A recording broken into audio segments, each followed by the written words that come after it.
हमारी TPL की home site है। यहाँ पे नेक्स्ट ऑप्शन डूअर डैशबोर्ड का है। डैशबोर्ड में आपको इस तरह से एक लिस्ट मिलती है सारे एम्प्लॉयज़ की, उनके क्लियरली यहाँ पे वर्क मेंशन होते हैं और उस वर्क के हिसाब से ही उनको अपने टास्क को परफॉर्म करना होता है। यहाँ पे आप जब दिखाएंगे तो देखिए आपको प्रोसेस परचेज़ का एक दिखाई देगा, दूसरा D2C वर्क दिखाई देगा। D2C को जब हम ओपन करते हैं तो यहाँ पे इनके वर्क को डेट वाइज इनका वर्क यहाँ पे मेंशन होगा कि यहाँ इनको क्या वर्क कौन से टाइम में परफॉर्म करना है। जैसे अभी यहाँ पे इनका कोई डेटा नहीं है, कोई वर्क नहीं है, तो अभी इन्हें कोई वर्क नहीं परफॉर्म करना है।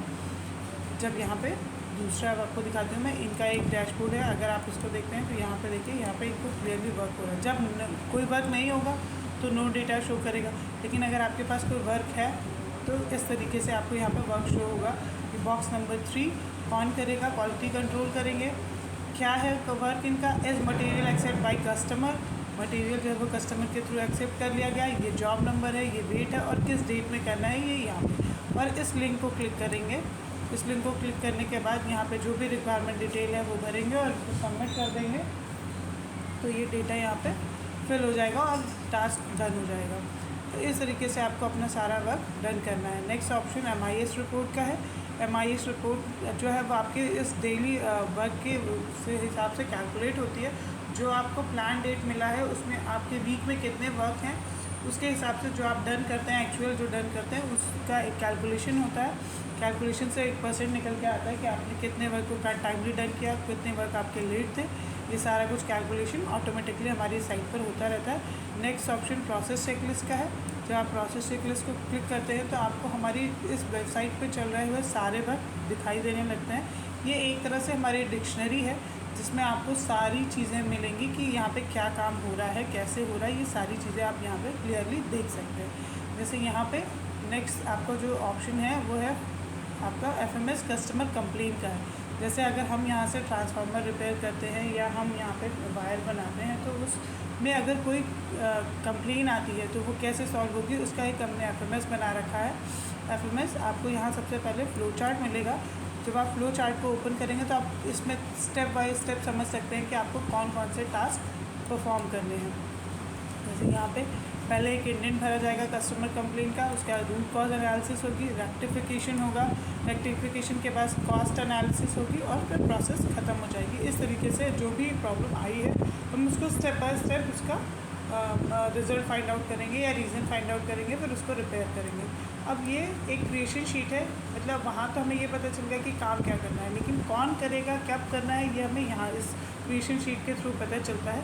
तो इंडेंट जो आपका इंडेंट है वो CRM करेंगे, आपके इंडेंट जो है CRM जनरेट करेंगे। उसके बाद रूट कॉज एनालिसिस जो है वो आपके प्रोडक्शन मैनेजर करेंगे यहाँ पे। उसके बाद उसका रेक्टिफिकेशन भी वही करेंगे और कॉस्ट जो है आपकी कॉस्ट एनालिसिस जो है वो DME करके देंगे आपको।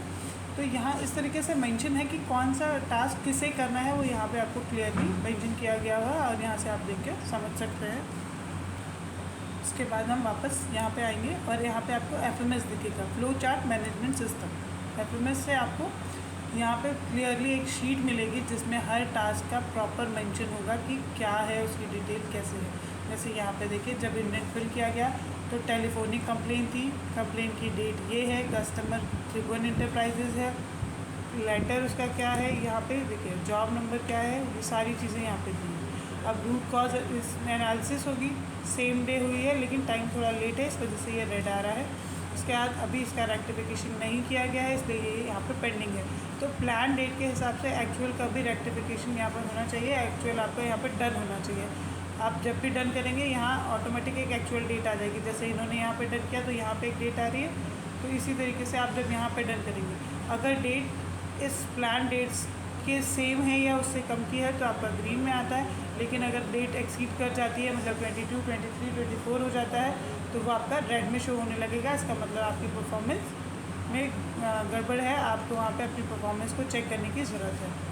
तो यहाँ से इस तरीके से आप पूरी फंक्शनिंग को प्रॉपर समझ सकते हैं। नेक्स्ट यहाँ पे ऑप्शन है गूगल फॉर्म का ऑप्शन है।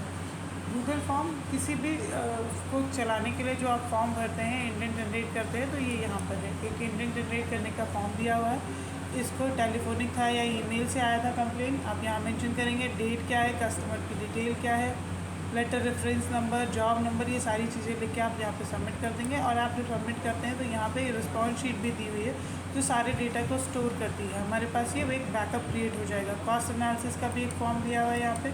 कॉस्ट एनालिसिस मतलब हमारी कितनी कॉस्ट आई उसका हम एनालिसिस यहाँ पे करेंगे कि हमने कब जॉब कंप्लीट किया और क्या उसकी कॉस्ट आई, वो यहाँ से कैलकुलेट हो जाएगी। नेक्स्ट फिर आपको यहाँ पे टैम्पलेट्स भी दिए हुए, ट्रेनिंग टैम्पलेट्स। आप इसके थ्रू इसके प्रोसेस को पढ़ के समझ सकते हैं कि आपको यहाँ पे कौन कौन से वर्क परफॉर्म करने हैं।